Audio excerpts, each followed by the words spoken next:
I'm Karen Cooney, Director of the Vera Center for Art and Politics here at the New School, and delighted to welcome you to the New School. It's a great honor and a sheer delight to welcome to the New School as well Jane Bennett. Powers of the Hoard, Artistry and Agency in a World of Vibrant Matter is the title of her lecture. The inaugural lecture to a long-term engagement by the Vera Center with the subject of thingness, that is to say, the nature of our material world and us in it and within it. A number of events have prompted this focus on thingness for the center. There was, for instance, the Deepwater Horizon oil spill, a mechanical failure that for 3 months could not be fixed by the world's foremost technicians. There is slow food and slow fashion, the strange impulse to slow down and get local, contrary to all notions of progress or globalism. There are new understandings of forensics as not just a historical analysis, but as generative of new social and political conditions. Meanwhile, Herman Melville's Scrivener Bartleby has become the hero of some artists who also, quote, prefer not to, end quote, and who consider such seeming inertness or withdrawal an act of political engagement. Other artists claim that objects themselves have simply withdrawn themselves, are withholding their participation in our construction of the world, objects that disavow themselves from involvement with us. To all these divergent and incongruous and puzzling occurrences, there is a guide, a precious volume that contains explanations and is beautifully written. You know, of course, it's the book Vibrant Matter by Jane Bennett that I have here. And as we began to explore this topic of things at the Vera Center, I went to colleagues and friends and mentioned the book and soon discovered that it was on everyone's desk and on everyone's mind. So it's a great honor to have Jane Bennett with us tonight, the person behind the book, and I should also say, maybe as a newly minted vital materialist, the person in the book and of the book. I don't want to mislead you. Bennett has many other achievements to her name. She is Professor of Political Theory and Chair of the Department of Political Science at Johns Hopkins University. She's a founding member of the journal Theory and Event, and among her other books are The Enchantment of Modern Life, Attachments, Crossings, Ethics from 2001, Thoreau's Nature, Ethics, Politics, and the Wild from 1994, and Unthinking Faith and Enlightenment from 1986. She is lecturing throughout the world. She will also be talking again on Thursday at CUNY, and I am now delighted to welcome her here to the podium.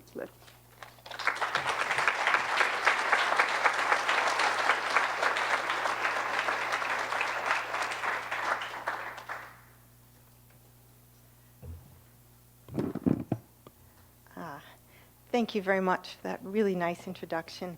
I do wish for a world where politics was practiced more poetically, more artistically, and so it's a real honor and a pleasure to be here at the Vera Center for Art and Politics and to celebrate its focus theme on thingness. Okay. Let me get this here.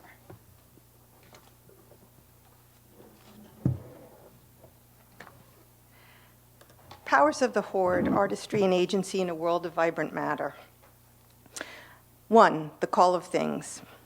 There exists a rich metaphysical tradition in the West that receives things, animal, vegetable, and mineral, and composites thereof, not as inert matter, but as lively intensities, vibrant materialities. Take, for example, Spinoza's claim in the 16th century Holland that every body, person, fly, stone, comes with a thing he called conatus, or drive to seek alliances with other bodies that enhance its vitality. Or Henry Thoreau's depiction of the eccentric force of the wild that's within human and non-human nature. Or the ancient Roman Lucretius physics of atoms that unpredictably swerve. Now, I wrote a book called Vibrant Matter that positioned itself within this tradition, which Louis Althusser termed an aleatory materialism. But my book was not just a response to those other books and to other ideas. It was also quite literally a response to a call from a set of things, some matter that had congealed into tangible set of things. In particular, some items of trash had collected in the gutter of a street in Baltimore where I live, one large black work glove, one dense mat of oak pollen, one unblemished dead rat, one white plastic bottle cap, one smooth stick of wood. And one sunny day as I walked by these things, they called me over to them. I stood enchanted by the tableau they formed, and for a few surreal moments, I thought I caught a glimpse of the not human-centered world of vibrant, powerful things. Sullen objects revealed themselves to be expressive actants, to use Bruno Latour's term. Or to quote from one of the hoarders who was attempting to justify his collection, quote, "The things just speak out to me." Now, the uncanny task that I and other people who might describe themselves as new materialists in a wide variety of disciplines are pursuing today is to see what happens to our writing, our bodies, our research designs, our consumption practices, our sympathies, if this call from things is taken seriously, taken, that is, as more than a figure of speech, more than a projection of voice onto some inanimate stuff, more than an instance of the pathetic fallacy. What if things really can, in some underdetermined way, hail us and offer a glimpse through a window that opens of lively bodies that are unparsed into subjects or objects? Now, at best, this window has a rickety sash liable to slam shut at any moment, and after it did just that morning in Baltimore, and I regained my composure as a subject among objects, I tried to narrate what I saw, tried to enunciate this thing power, and to translate the non-linguistic emissions of glove, pollen, rat, cap, wood. Now, in this talk, I'm going to try again to pursue this quixotic task, even though I court such disparate states as animism, romanticism, vitalism. Now, the plan is to refine the accounts of thing power and distributive agency that I pursued in Vibrant Matter, again by engaging some trash, this time a whole hoard of trash. My primary tactic is going to be to listen to how hoarders, people who are, one could say, preternaturally attuned to the call from things, how they talk about their stuff. So I'll experimentally theorize their insights, and maybe a less verbose practice like performance art, photography, painting, music, dance is better suited for the task of acknowledging and translating the call of things. But word workers, which is sort of what I am, I guess, can too try to do that, to do the translation. And I think they do that best when they can sort of keep true to things in the best way if one approaches language as rhetoric, sort of as word sounds, for tuning the human body, for rendering it more susceptible to the frequencies of the material agencies inside and around us. So the goal, to use words to make whatever communications are already at work between vibrant bodies more audible, more detectable, more sensible. As noted, I'm hardly the first philosopher type to try to address the uncanny agency, the capacity to impress of things. Heidegger, to name another influential strand of thinking, considered the topic and emphasized the incalculability of the thing and its persistent withdrawal from our attempts to use, represent, or know it. Now, while I agree that any description of thingness should include the negative power to resist or screw up our plans for things, I also want to acknowledge the positive or creative capacities of things, how they can, for example, draw us near to them and provoke our deep attachments. So in order to explore this dimension of thing power, I think we're going to have to experiment with a speculative account of the active, expressive, or calling capacity of things. Now, Michel Foucault said that his main concern in the history of sexuality was to trace the outlines of a strange new kind of power that he discerned operating around him, what he called a productive power that did not operate by saying no, by repressing, by refusal, blockage, invalidation.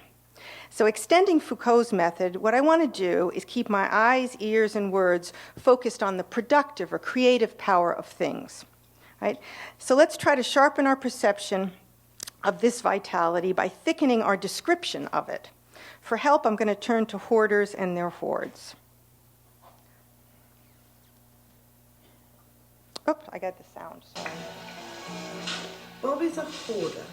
Once something goes into Bob's apartment, it never goes out again. Bob cannot throw anything away. This was my living room. It is now chaos city here. I have so many beautiful things hiding here. I can't enjoy them.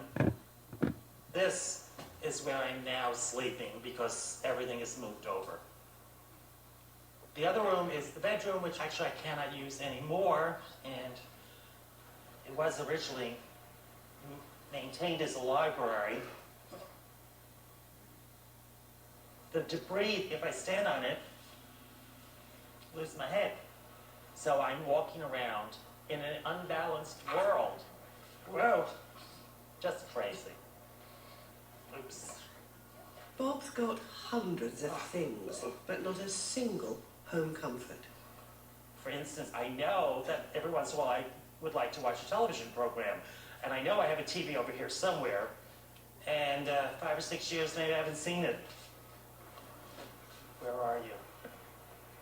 Oh, there it is. All right, let's see if it's alive. Ah, wonderful, it's alive. Okay, you can see why I like that video. Okay. All right. Before I sort of engage the language of people who hoard, I want to sort of offer two maxims to guide our encounter with the hoarders. One, I want to try to keep returning the focus to the human bodies of the hoard, considered as actants. Keep returning the focus to the non-human bodies of the hoard, considered as actants. The human practice of hoarding as a psychosocial phenomenon is, of course, fascinating, but what I want to do is aim to put the things in the foreground and the people in the background, and that's really hard to do, but that's the task. So that's maxim one. Put the things in the foreground, people in the background. Two, meet the people, the hoarders, not as bearers of a mental illness, but as differently abled bodies that might have special sensory access to the call of things. In examining the hoarders' self-reports of their relationship to their stuff, I'm going to try to resist the judging frame of psychopathology in order to better hear what the hoarder might have discerned about her object's thing powers. Now, if the hoarder is a human body positioned at one end of a continuum, whose points mark degrees of positive attraction between a human and a non-human body, owner, connoisseur, collector, archivist, pack rat, chronically disorganized, hoarder, then because the hoarder's body forms an unusually resilient, intense, and intimate bond with non-human bodies, she may have broader access to thing power, access from the inside out, so to speak. Now, hoarders display what one researcher has called extreme perception. They notice too much about their things. They're struck too hard by them. When most of us look at a bottle cap, we think this is useless, but a hoarder sees the shape and color and texture and form in great detail. Now, the early 20th century vitalist Henri Bergson said something about the physiology of normal perception that's relevant here. He modeled perception as an essentially subtractive process. Most of the swirl of activities and swarm of details around us are screened off. Only a few are isolated for our attention, he says, to become perceptions by their very isolation. The principle of selection is pragmatic. We typically discard those aspects of things that have no interest for our needs. What we do detect is the measure of our possible action upon them.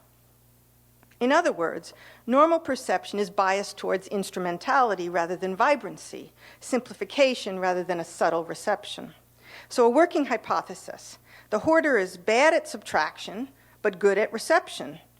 Her perceptual filter is unusually porous. I was born with an overwhelming curiosity about everything and anything, says Ron of California, one of the people featured on the Hoarders television show. If this is the case, then that would help to make sense of the initially implausible claim of some hoarders to be artists. They don't make works of art in the same deliberate way that, say, Chardin composed his 1763 still life, The Brioche, or the artist Song Dong arranged his 2009 MoMA installation called Waste Not. It's the contents of his mother's house that he arranged there. But perhaps they can be said to be artistic, the hoarders, in their exquisite sensitivity to the somatic effectivity of objects. Quote, visual art bounces my electrons, says one hoarder. Hoarders participate in the found art assemblages that they live with, not by creating them, but by conjoining their sensuous, excitable bodies with it, which is why they cannot bear to part with any item of the hoard. More on this later. Let's at least consider the possibility that the person who hoards and the artist who creates share certain something of a perceptual comportment, one unusually aware of or susceptible to the enchantment power of things. Hoarders and artists, let us postulate, hear more of the aesthetic call of things to conjoin with them, play with them, respond to them. Of course, non-hoarders and non-artists are not wholly deaf to the call either. Ours is, after all, a consumer culture fueled by sensuous responsiveness to things whose power does not seem to be exhausted by the cultural meanings that are invested in them. And so, though I want to avoid a pathological reading of the individual hoarders in order to focus on the non-human powers of the hoard, before I do that, I'm going to say a few words about hoarding as a symptom of a hyper-consumptive body politic. In a book called Mad Travelers, Reflections on the Reality of Transient Mental Illness, Ian Hacking, the philosopher, made persuasive argument, I think, that some forms of mental illness arise only at certain times and places. Hacking examines the strange epidemic of compulsive walkers that broke out in 1887 France, and shows how this pathology arose in the space between that culture's simultaneously celebration of traveling abroad and its pathologization of vagrancy. What this particular virtue-vice pair expressed was that in that society at that time, physical mobility was a sort of area of ethical and political worry or concern. Now, if the compulsive walker was the madman for his time and place, as hysteria has been said to be the prototypical psychopathology of Victorian England, then perhaps hoarding is the madness appropriate to us, to a political economy devoted to overconsumption, planned obsolescence, relentless extraction of natural resources, drill, baby, drill, and vast mountains of disavowed waste. Now, Americans seem especially obsessed with things today. Canned goods, weapons, cats, junk mail, email, PDFs, music and photo files, books, data, paper, car parts, you name it, it's all piling up. In the US, the most famous hoard is that of the Collier brothers, Homer and Langley, wealthy, reclusive Manhattan pack rats who lived for decades in squalor in a Fifth Avenue brownstone and died in a labyrinth of more than 100 tons of refuse. There's them. Now, an example of a more public hoard is the Great Pacific Garbage Patch, which is a continent of plastic debris roughly the size of Texas, and there's now also one in the Atlantic. This is sort of, you might think of as a 21st century commons. It's a creation of the conjoint actions of water currents, capitalist accumulation, a fervent ideology of economic growth and free markets, and the trillions of plastic bags, toys, packagings, machines, tools, bottles that humans manufacture, use, and discard every minute. The US and domestic extremists hoard weapons, governments and corporations hoard cell phone and web browsing histories. We try to immortalize our data with backups on disks and drives and clouds. And you get it, you get the picture, right? Hoarding expresses definitely, well, that's the best one, isn't it? We got hoarding from a young age. Hoarding expresses, I would agree, a pathology of capitalist accumulation. Or as Felix Guattari said, of course capitalism was and remains a formidable desiring machine. Now, of course, the affects of political economy is a point that definitely deserves more attention, but I'm not going to give it much anymore tonight here, because what I want to do is return the focus to things, to the power of things, sort of away from human culture, sort of try to artificially bracket that off so we can see if we can see thing power, and to what the subjects of the reality TV show Hoarders have to say about their things. Okay, Hoarders. Each episode of A&E's TV show Hoarders examines two stuffed households and the humans who get pleasure and pain from the hoard. The format of the show is this. First, a screen with the text of the scientific definition appears. Then there's an account of the impending doom that prompted the hoarder finally to agree to televised help, usually something like Child Protective Services is going to take the kids away, the city has condemned the property, health officials detect deadly black mold. Then the hoarded house is surveyed on camera in all its shocking glory, while the hoarder offers an incongruously flat description of the clutter. Then family and friends testify to the untenability of the situation. Then the hoarder meets with a support team consisting of a psychologist, family members who return to the scene after usually being away for a long while, extreme cleaning entrepreneurs, and a small army of men who haul junk and women who sweep, wipe, and disinfect. So the hoarder is regularly accused of caring more about things than people, of choosing stuff over the family members. Now, the therapeutic accounts offered on the show are very insightful, I think, but they're premised on a strong dichotomy between subjects on the one hand and objects on the other, where agency is located only in the human subjects with complex intersubjective relations, and no agency or power is associated with things. But the hoarders themselves regularly contest this framing. Almost every one of them denies responsibility for the hoard, and this is a recurrent theme with each of them. They simply do not occupy the position of the sovereign agent. A typical scene goes something like this: standing in a tiny clearing in a room filled floor to ceiling with housewares, rotting food, bags and bags and bags, many unidentifiable things. The hoarder picks up one particular item and speaks bitterly about her son, daughter, husband dropped this, and that's why the place is such a mess. Or the hoarder uses elocutions that leave the agent or genesis of the hoard unspecified. Now, this I find very interesting. Often sentences are uttered like this: the pile just accumulated, no answer for it. So this is the way in which the people experience themselves as not in charge of the hoard, right? Now, a good answer to the question, I think, how did this hoard happen, might be to name the hoard assemblage, to name, that is, the joint agency of person, place, and thing. But the hoarder, of course, does not speak of thing power or non-human material agency or the efficacy of human, non-human assemblages, because within the framework of psychopathology that's employed by the show, to say anything close to the things did it would, of course, only bring down upon the hoarder the full punitive weight of the normalizing power. In this sense, hoarders retain elements of normal subjectivity. They find themselves imperiously called to buy, collect, and amass all this stuff, and yet they obey the supreme taboo in our culture against animistic thinking when they describe what attracts them to things. Obliquely, however, I think, hoarders do affirm the existence of a material agency at work. They repeatedly say things like, the things just took over, got out of hand, overwhelmed them.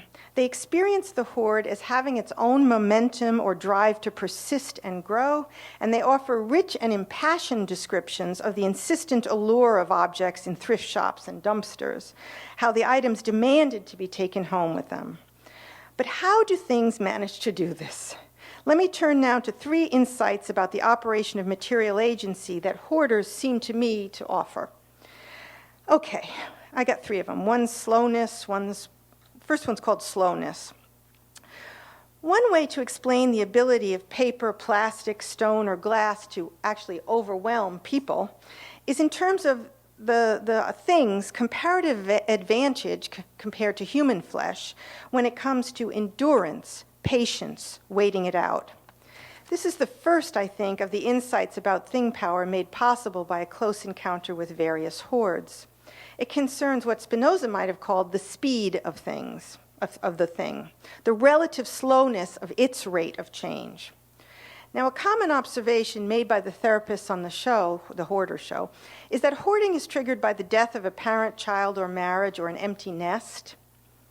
The mounds of trash, stacks of paper, etc., somehow compensate in an unhealthy but not unsatisfying way for that loss.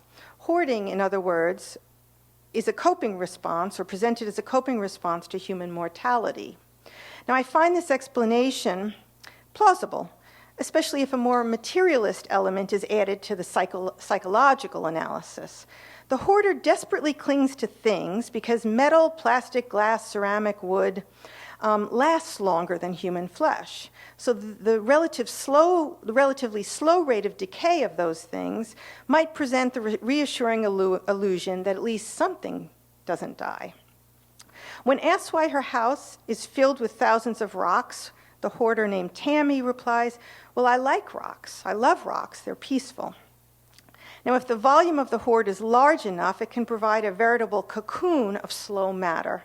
The in-group term here is comfort clutter.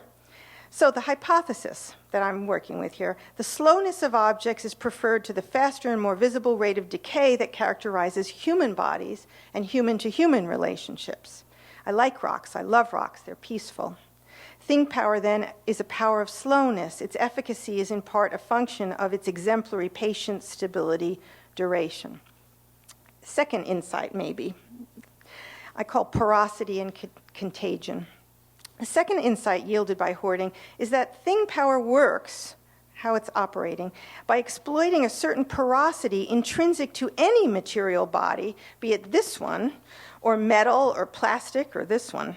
So it's in the nature of bodies, again, I'm invoking Spinoza here, to be susceptible to infusion, invasion, collaboration by or with other bodies. Any extant contour or boundary of entityhood is always subject to change. Bodies are essentially intercorporeal. We have a membrane around us, a membrane around all bodies, and they're somewhat porous. This applies to the hoarded object as well as to the hoarder's body. Each bears the imprints of the other. Hoarders are acutely aware, for example, of these connections and articulate a keen sense of themselves as permeable and aggregate bodies, integrated into the hoard. The things with which they live and which live with them in close proximity are less possessions. They rarely use the term possessions to describe their items. They're less possessions than pieces of self. Quote, "I can't even imagine getting rid of my videotapes. They are a part of me," says Beverly of Kansas, whose house is filled with thousands of videocassette recordings of the television shows that were broadcast on each day of her life since the 1980s. Family members and viewers may recoil at other hoarders' nonchalant embrace of things like cat urine, black mold, rat feces, and rotting food in the cocoon. But if the hoarded house emits strong odors of decay, excrement, the hoarder doesn't smell it any more than I can smell my own flesh. "I don't mind it," says Ingrid. Ingrid's acceptance of what others find disgusting seems to be linked to her extreme sense of connectedness to her place and space. A friend of another hoarder named Jill explained to the cleaners why Jill resisted discarding the rotten food that was packed into her filthy refrigerator. Quote, "To her it felt like you removed layers of skin," end quote. The hoarded object is like one's arm, not a tool, but an organ, a vital member. When a therapist has to leave the kitchen of another hoarder named Karen because the smell was too strong, too revolting, Karen becomes upset and insulted. When the therapist explains, "This is not a personal reflection of you," Karen is adamant in a way that is both ashamed and proud. "Of course it is." And the therapist soothingly replies, "Oh no, but this isn't you." And Karen repeats with annoyance, "Of course it is." Now, I speculated above with reference to Bergson's model of perception as subtraction that the hoarder might have a relatively non-action selective perceptual style compared to the non-hoarder, which might allow hoarders to take pleasure in what non-hoarders see as filthy junk. Now, this same distinctive sensibility might also account for why hoarders experience the bodies of their junk and their own biological body as fused, as sort of forming a working whole. A therapeutic discourse might say that hoarders have lost the ability to distinguish between person and thing. But a vibrant or aleatory materialist might say something like this: hoarders have an exceptional awareness of the extent to which all bodies can intertwine, infuse, ally, undermine, or compete with those in its vicinity. Biochemistry has lately revealed more of the way that there are non-human contributions made to human agency. When any human acts, hoarder or not, she is never exercising exclusively human powers. Right now, when I'm talking, I'm not exercising exclusively human powers, but I'm expressing and inflecting the powers of a large variety of indispensable foreign bodies that are within me. These include microbiomes in the human gut and on the skin. Right, there's a bunch of bacteria in everybody's, the bend of their elbow, which allows it does things to your fats, which allows your elbow to actually bend. Without them, you couldn't do it. That's called a microbiome. We've got dioxin and mercury absorbed into our flesh. We got foods metabolized in this way or that, not to mention the sounds and odors that are imbibed from our natural and cultural environments, or our reliance upon prosthetic technologies. So what is more, I think, the I, as a compound of human and non-human parts, is continually entering and leaving even larger assemblages, ideologies, diets, cultures, technological regimes that are made up of other sets of composite and compound and porous bodies. Now, a full acknowledgement, I think, of the porosity and contagion between bodies would really entail a dramatic revision of the role of such things as will and intentionality in human agency. We'd have to rethink what they were. But the point I want to emphasize now is the difficult task of enunciating the call of things is made possible at all by the fact that the philosopher or the artist of thingness is already herself something of a thing with thing power, right? Which brings me to my third and final point, which I'm calling inorganic sympathy.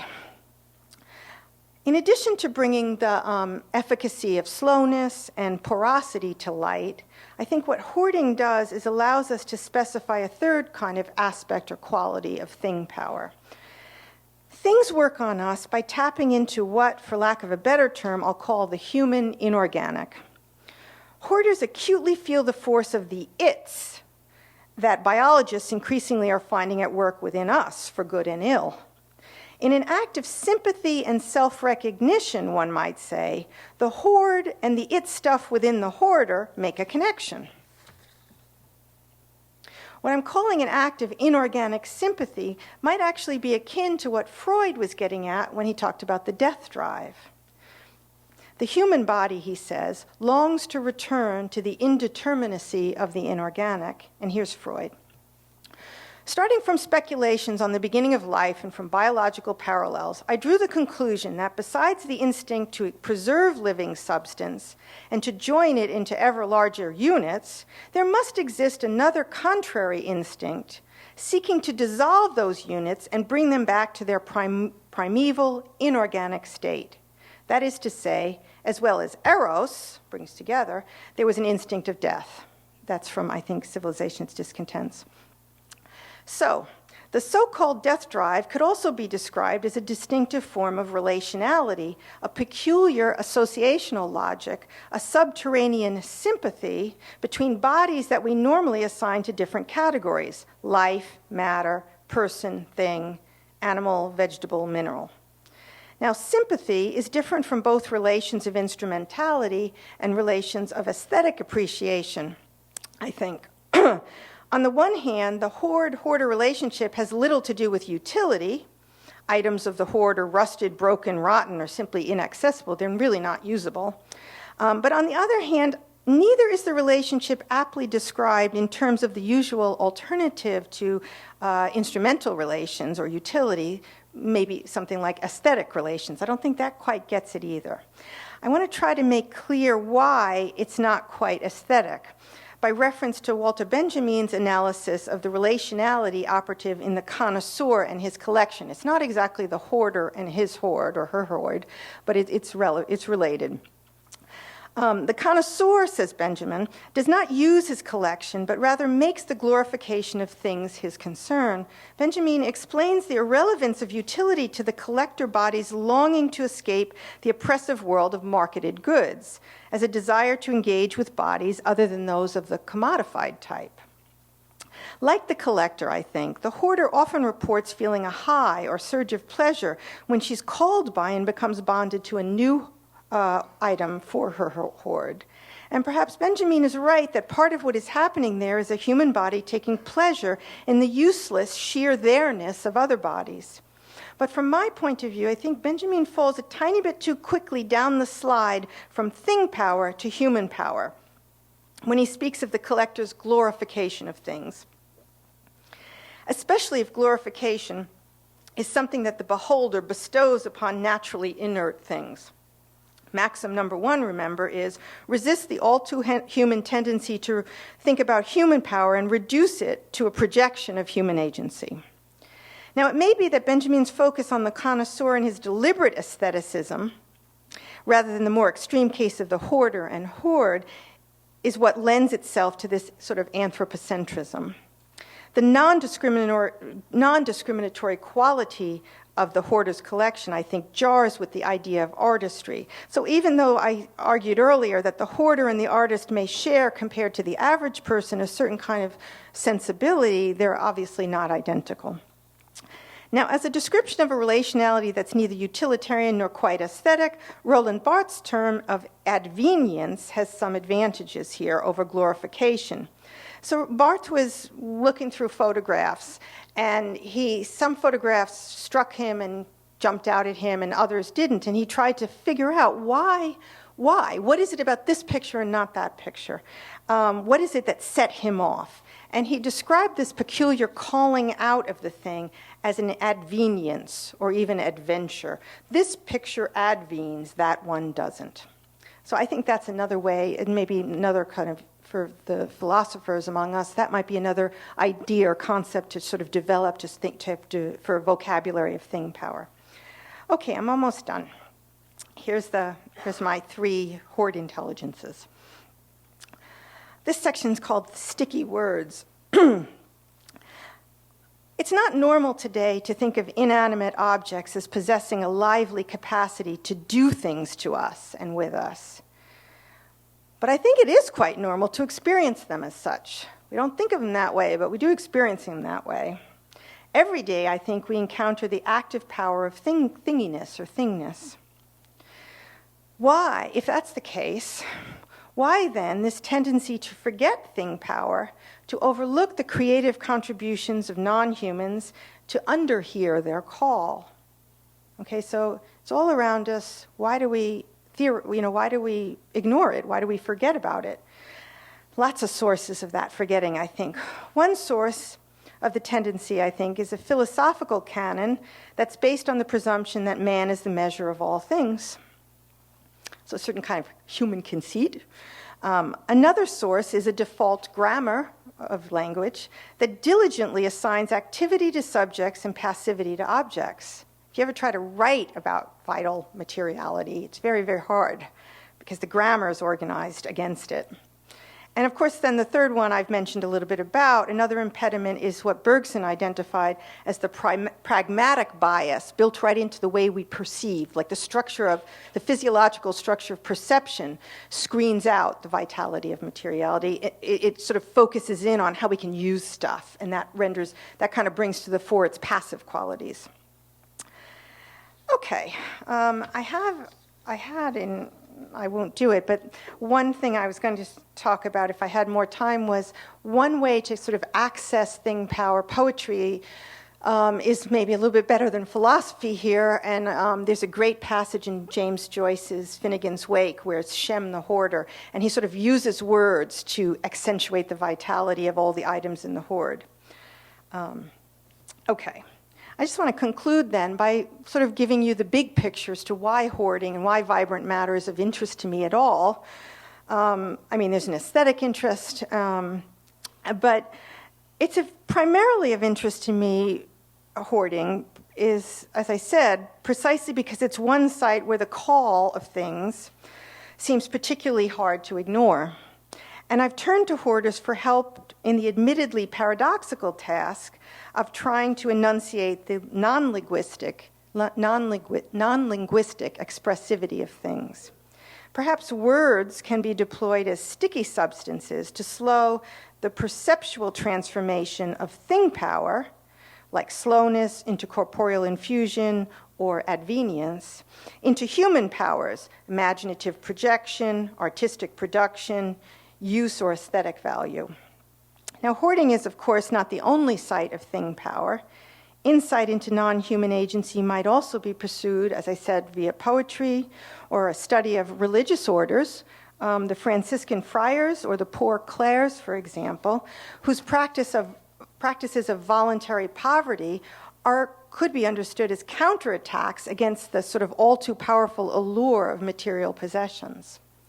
Much could also be learned about thing power, I think, from archaeological digs where exquisite attention is paid to the smallest material shard. So there's not any people around, so they can't sort of overemphasize the culture. They have to sort of read as much as they possibly can from the material. The project of listening to the call from things might also engage the experience of what's now called attention deficit disorder, refigured perhaps as a preference for the punctuated time of lively things over the smooth linearity of intentional motion. That's sort of me. Or one could explore the world of paranoia, again considered less as a psychological disorder than as an overextended receptivity to the activity of material bodies. Or one might revisit the notion of fetish objects of museum curators or art lovers, or examine the uncanny persistence in popular culture of things like Lucky Charms. Additions to the lexicon of inorganic agency might even be gleaned, I think, if you examine the web marketers' sensitivity to the call from the data of web page hits, as that data swerves from useless thing to valuable commodity.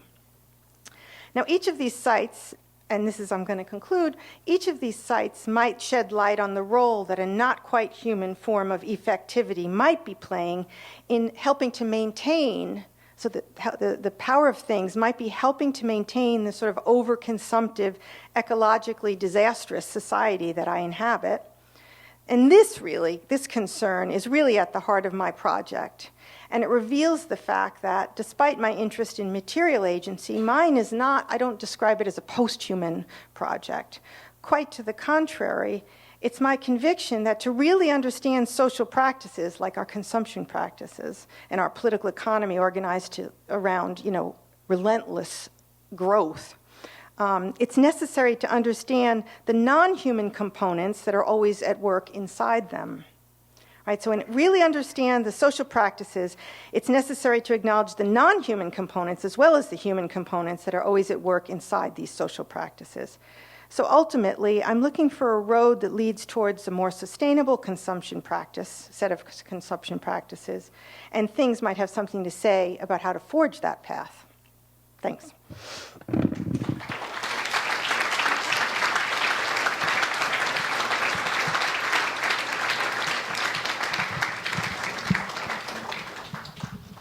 So I'm happy to take questions.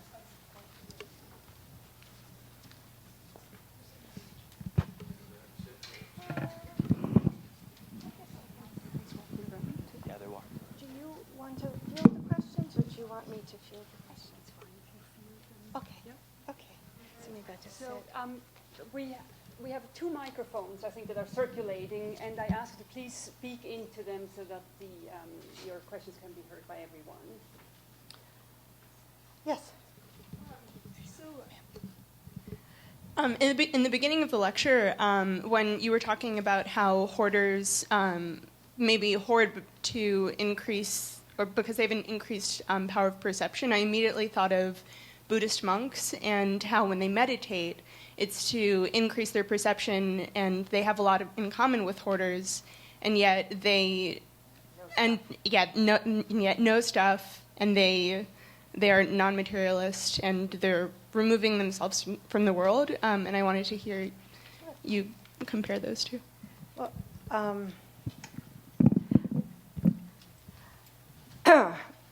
hoarders and Buddhist monks have several differences, but one difference you point out is a kind of deliberate practice, an art, a cultivated practice of refining perceptual style, right? So I'm just positing the possibility that hoarders might have a natural predisposition towards a sort of special attentiveness to the powers of things. So that's just to make that clear.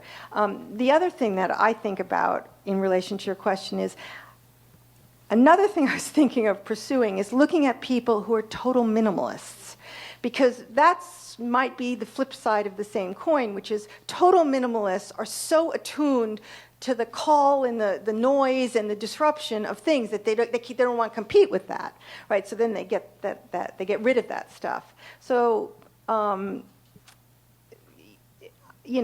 looking for places to develop my understanding of this hypothesis. I don't know if it's really true.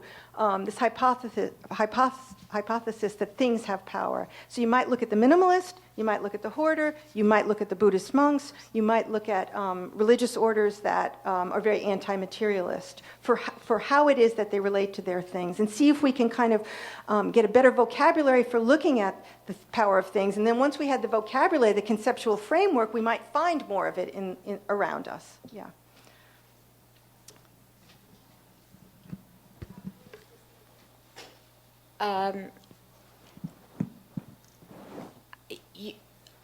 I may not be understanding, but it seems to me that you've just equated choice over compulsion with the monks. Not the monks, the minimalists. Yeah. Minimalists. And so I'm confused. And a second thing which aligns itself with this, it seems to me, would be I haven't heard, and again I may have missed it, but I haven't heard any suggestion of mental illness. Yes. Broadly speaking. Yeah. I deliberately tried, my strategy is to bracket off the whole very useful and helpful for the people who are hoarders, the whole discourse of therapy and psychopathology or mental illness. I'm just seeing, what can we learn? That's the normal way of understanding what hoarders, or one of the normal ways of what hoarding is about. What if we took that whole framework and set it aside, and we applied this other framework, which is that things have power and humans have power, and things have bodies and humans have bodies, and they're not equal, but neither is it like passive inert matter on the one hand and active stuff that's organic on the other. What if we didn't use that framework? How would the world appear if we bracketed off the discourse of psychopathology? Why do I do that? I mean, if I was interested in helping the suffering of the people who are hoarders, I would not do that. Right? But my project is, how can we draw forward into the realm of perceivability aspects of material stuff that we usually screen off because of the categories we use to see them. Oh, okay. Yeah, they're not the same. No, they're quite different, but maybe what they both have in common is a certain natural predisposition to be especially sensitive to the ruckus of things. Yeah, it's. Thank you for the presentation.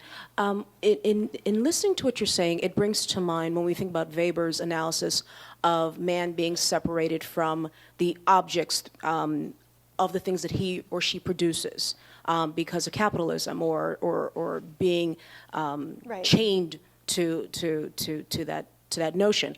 When you look at the hoarder, are you seeing someone who is trying to reclaim his or herself through object or the power that they imbue in that object and trying to make themselves the active participant of their own lives? How does that relationship seem to work for you? No. What I'm trying to do, I'm not really primarily interested in the hoarder person. I'm primarily interested in what the hoarder person can tell about the objects in the hoard, since they're specially attached to them, right? So, and I don't think that the hoarder has an intentional project at all. I'm not so interested in what the intentional project of the hoarder is. What I'm interested in is there a kind of activity, a kind of agency that comes from the other end here. So not what the hoarder does to the hoard, but what the hoard does to the hoarder. And so I'm trying to see whether I can bring that to the surface, that power of objects, this way. So really, it's not so central what the hoarder thinks no, I'm trying to sort of arbitrarily break the dialectical relationship between subject and object, and then just break it, even though it's not actually operative, because that, right? And break it and see what, once you don't look at it through that framework, what you can see about the power of things.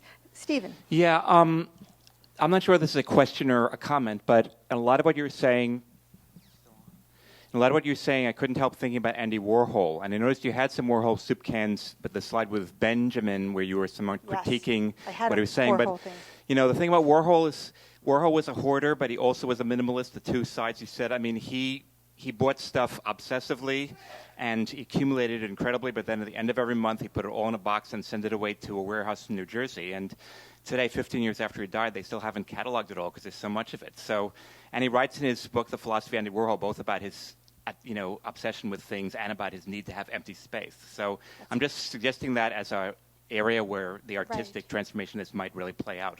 Thank you. I agree. I think Warhol is a perfect example of, it makes some sense, or it makes some plausibility between the link I was trying to draw between a certain kind of sensory style on the part of the hoarder and the artist. Yeah. In the back, yeah.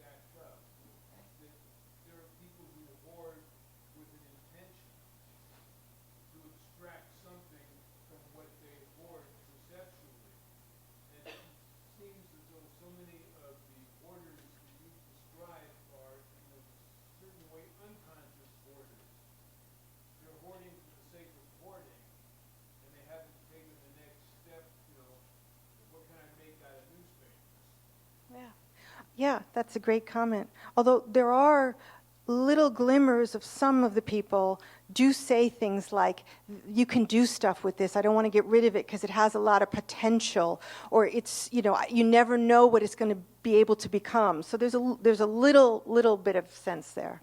But one of those hoarders in one great leap of faith simply makes the statement, this is it. I have arrived at my ground zero, and I am made of something. Maybe.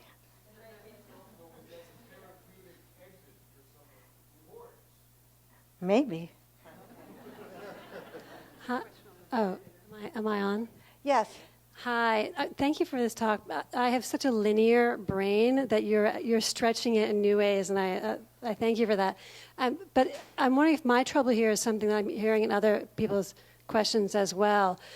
We have this anthrocentric perspective, and it's very hard to kind of grasp this force of things. And so I apologize for my linear brain, but does this force have like a physical, could you give, because I have a hard time thinking of a force of a thing outside of my perception. So if you could help me there, that'd be great. Yeah. Think of your possessions, the things you're attached to, your maybe iPhone or something, and or a stuffed animal or whatever. And of course, what we project into our things is in part an important part of our attachment to it. I'm postulating that stuff that we project into it does not exhaust. It's present, but it doesn't exhaust everything of what's going on there in that relationship. And so I'm trying to see, can we find a way to talk about what's left over if one were to, artificially extract all your childhood memories, all your cultural meanings, blah, blah, blah. I just don't think it's reducible to those things. There's something a little extra left over. And I do think it's a physical quality. I think it has to do with the feel of it, the smell of it, the taste of it, and the fact that it's made out of stuff, and I'm made out of stuff, right? So, and sometimes that's what I was trying to say about that inorganic sympathy. I mean, maybe this, and I invoked the thing about death drive. That's another version of it, which is there's a sense in which human bodies are leading themselves towards inorganic indeterminacy, right? We're dying, and we're going to become this inorganic stuff again, right? And so maybe there's a kind of underlying connection, like a resonance between the inorganic in me and the inorganic in the objects, and there's some kind of communication going on at that level, which is very difficult to talk about without sounding crazy. Yeah. Yes, I love the talk. I love the way you elaborated the power of things. And I guess I'd like to push you a little bit more on the politics of it, the other side of your life. And if we take everything you say for granted, which I'm actually happy to do, how might we attune our politics to the power of things? And it seems to me you've made the case a little bit at the end of the talk that it's a pressing need given the issues of sustainability, environment, various other things. Yet it seems also just a few miles down the track from Baltimore that people in Washington can't even listen to each other, can't speak to each other. So how might the issue of thingness shape our politics at the moment? Well, the first thing I have to say is that I don't think it's an all-purpose, it's not useful for all political goals. I think it is I think it's the way I first imagined it. It's helpful, I think, or has potential to be helpful for a more green politics. Now, if you want to talk about economic inequality, I don't think this vital materiality thing. I haven't thought that through. I don't think it's particularly useful there. There, you might want to focus on the human, right? But how is it used? Maybe not. Maybe you can help me think about that. But it's originally started with the idea, with the green politics, how can we get people to pay attention to the fact that the stuff that they're using is very implicated in their lives, even after you throw it out. It creates continents of plastic in the ocean, it leaches toxic stuff into water, blah, blah, blah. But the whole society is organized around to conceal that fact. So perhaps at the metaphysical level, if we thought about materiality as not inert, but vibrant, that might, in some very small way, alter the way we, alter our thinking about waste, really. That's the primary, yeah. Yeah. Oh, sorry. I guess I wanted to ask about how you talked about the Deepwater Horizon very briefly at the beginning, and that was an event that was reported a lot in a very normal way, normal meaning subject-object. And I wonder about the methodology you'd use to report back from this alternative kind of knowledge that's generated to actually convince people who don't take it for granted, as I think many of us here would, what you've learned. And I think that's related to the question of how there's a possible political side to this. And there's a great deal of difficulty because you have to use language to talk about. And I was just wondering what kind of methodologies there are, because I think there are a lot of possibilities there. Yes. I tried to do a little bit of a political analysis in the book, not of the Deepwater spill, but of there was an electricity blackout in 2003 up and down the East Coast in Canada. And I compared there was a joint Canadian-U.S. task force which talked about this. And all of the agency for this blackout, all the actors in that thing were people and corrupt, energy traders, all of which were factors. But there was very little attention to electricity and to this fire that was in Ohio that tripped the first, the generators got tripped because of the fire. And so it would be one level sort of integrating the scientific discourse more into the political discourse. But also the other big difference in the kind of analysis is that there's a problem. electricity blackout or a oil spill, you would really have to suspend the urge to find someone to blame. Because you can't blame objects, you can only blame humans, right? So that part of politics would have to sort of be extracted out and put in the background for a moment, which our politics hardly ever does. Put that aside so that you could see the operative human, non-human assemblage that's actually at work, and bring those things to the fore. But you won't even get there unless you would have to background the desire for legal punishment temporarily in order to get a better picture of it. You could bring that back in, but it's dominant right now, and it obscures it obscures our vision of the way non-human actants are also at work. Actor network theory is the short answer to your question.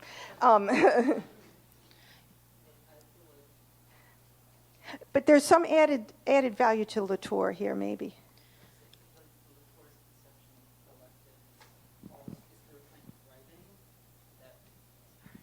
Like the way Latour talks about a collective being formed is through a kind of writing that in a way seems like the least convincing parts of his argument, because it requires a kind of like careful bridge building and a kind of testimony to a knowledge produced that's testifying to people who may not be convinced of its methods or its grounds in any ways. And I wonder if there are other ways, for example, like instead of building a bridge through writing, material experimentation or things. I don't know, but I was just wondering, it's at the level of methodology that I'm curious how people could find new approaches. I have a good example. Jamie Cruz and Elizabeth Ellsworth, they just published this field guide to New York called New York as a Geologic City. And it's fascinating because it's like a tourist guide. There's 10 sites or something, like the animals in front of the stone animals in front of the New York Public Library, the taxi cabs, etc. And you go around, but instead of describing these in terms of purely human culture, it talks about the geologic forces that are also operating right here and now, the metal, the wood, the this and that. And so that's a kind of public art project that would be an example of a methodological application. Yeah. Hi. Yeah, I mean, I think it's interesting all these people are bringing up either, oh, well, how is this going to relate to economics? How is this going to relate to politics? And I mean, I think he has a really valid point. Is this, more importantly, these things being subcategories or even more so effects of the problems of communication? And then you immediately paralleled electricity, and I think that's really valid. I mean, it's functioning in a more efficient way right now than I think our communication is. And essentially, if it is between us persons and an object, then it would be about spatial relationships. So how do you feel about this spatial relationship becoming the new semantics for our for our nation, for our world, and if so, like if we can start to communicate in terms of spatial relationships, then again we go into this idea of content function. That's the long-term argument of history and art, and we always come to this head-to-head butt of, oh, well, no, that's content. No, what does this mean? And then someone responds with, oh, because it works like this. I mean, do you see a separation between content and function? Or do you see them existing by their relationship to one another? I mean, I think that's where even like certain mathematicians were starting to sort of grasp math being this beginning of this like universal language, because it does sort of only communicate in the idea of quantifying, which I think is really interesting. Like common denominators, X is to Y as Z is to blank, or is to Y, and then the relationship is but the balance almost, this fluxus. Yeah, I mean, you have a lot there, and I don't understand it all. Okay. But I do agree with you that there's a lot of promise in thinking about politics through a language of spatial relations and bodies in space and relations that way. And maybe... Do we need politics if we can communicate properly, efficiently? Maybe not, but you probably need politics for other things. You probably still need... Well, it depends on what you mean by politics. Right. Because maybe that form of communication, that spatial language, were to be invented. Yeah. Maybe you have a more robust version of it already than I do. Maybe that is politics. I mean, maybe there's politics all over the place, some of which takes place in Washington and some of which takes place on the street. Yeah. Okay, thank you. Hi. I wanted to ask you a question about, you said something about the extreme taboo we have in our culture against animism, Yes. and I wanted to know if you can elaborate on that, or whether in the talk there were already hints about what you mean that taboo might be. But I also want to play with that, so I was fascinated by it, and then I thought, well, maybe it's not exactly like that. Maybe we are actually very animistic in our culture, and we don't want to admit to it. And, maybe, actually the hoarders are the ones that know that the things are dead. They don't really care about them so much. They just pile up and, they just... and we secretly are very, attracted by things, gadgets and etc. and other things, and we have to hide it. So we are disgusted by the hoarders who are representing what we actually repress in ourselves, but it's the truth about ourselves. So really we are very animistic in a way, and the culture, American culture, the culture of hoarders, well, that's everywhere. I mean, so we blame that extreme case, which is actually showing us the other side. So they really know things are dead. We believe they are alive, but we don't like to admit to that. So there's something about that. I'm just playing with that, but maybe just in a few words about what is the animism, what's the taboo against animism, how did it come? Yeah, I mean, I'm coming from a sort of philosophical background where philosophically animism and superstition and the pathetic fallacy, which is that you project onto inanimate things, human emotions and romanticism and all that stuff. I mean, that is like low, that's not good. I mean, that's not high-level intellectuality.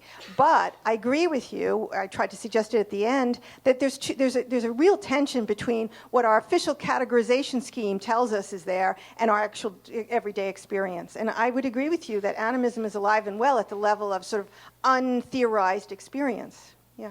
But also theorized now. So, I mean, I think we all accept it almost happily when you say that. I think now on the level of theory, it mounted to the level of... Maybe. Yeah, hello. I have a question about sort of broken objects, if they speak to us differently. I mean, there are people arguing for zero tolerance about the urban landscape in the sense that broken objects, broken windows, actually speak to us in a way that makes us break things. And I'm just sort of curious about is there a different agency in broken or sort of functional objects? And I guess there's a sort of political issue around broken and functioning objects. That was just... Yeah, that's interesting. I'm sure that there's a different kind of agency issuing from broken objects as opposed to useful objects. I haven't thought about what it might be. Yeah? Are broken ones not useful? I mean, are you thinking about tools or...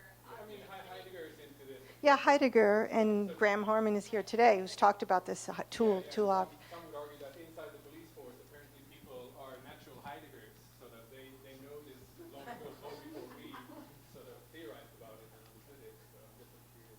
Yeah. I have to think about that. Thank you.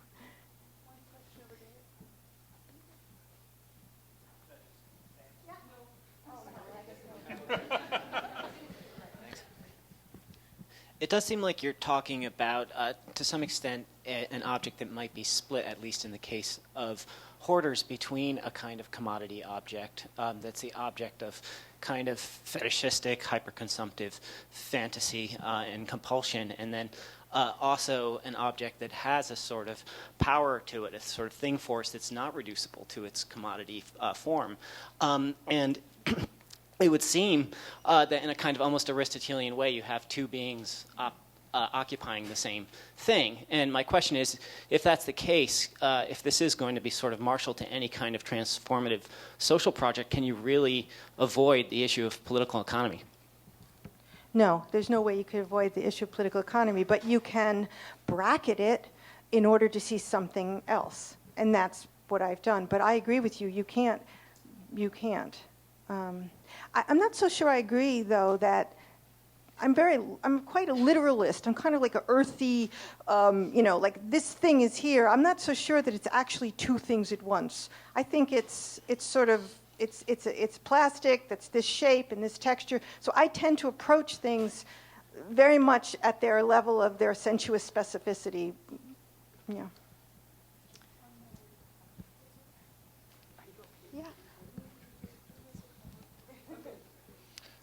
Hello.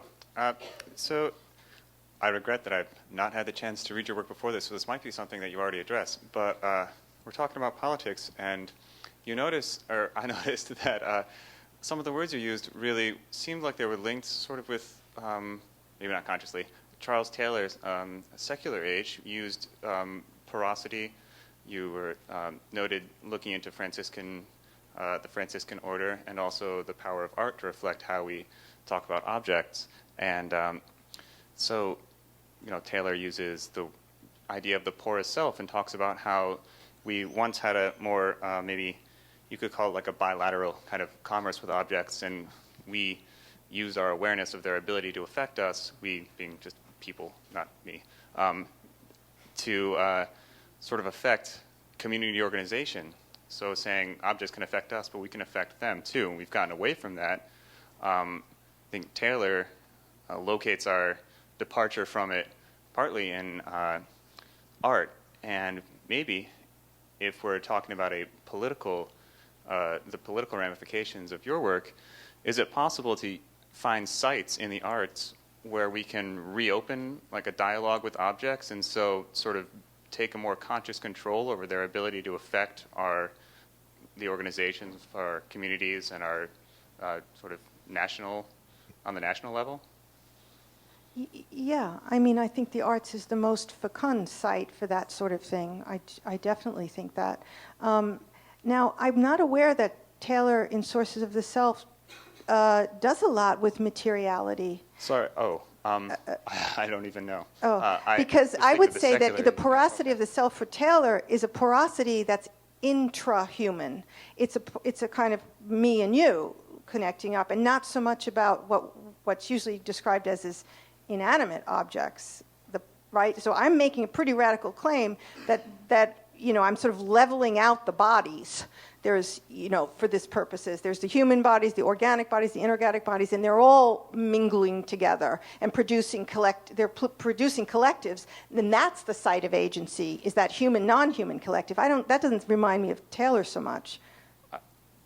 I don't know if I want to monopolize this microphone, but yeah. I think what I was thinking of is the presence of sort of relics and sacred objects, sacred and things objects. Like that. Yes. Have He does do that. But for me, Taylor has a very laudable theology, I think, on top of it, but I don't. Yeah. We'll take one more question. Okay. Hi.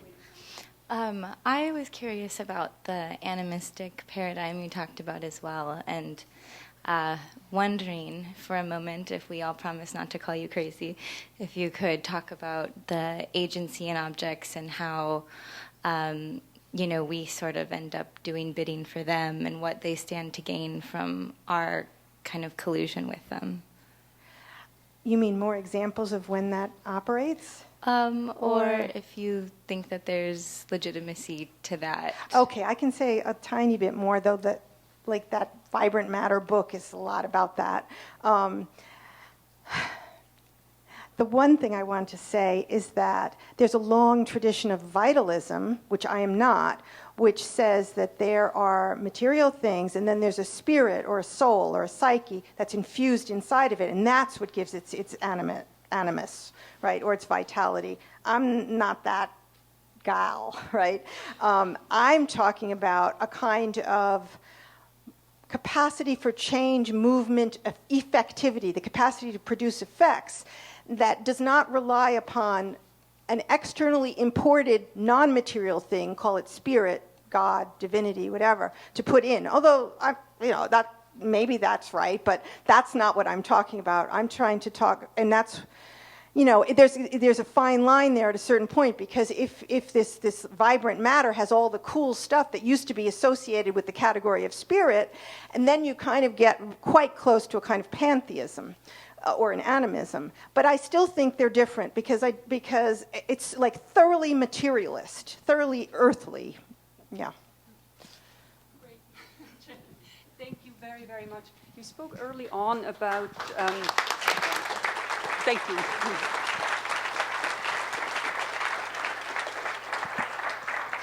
Thank you all very much for coming. We're going to be around for a little longer, but it's been a real eye-opener and delight to have you here.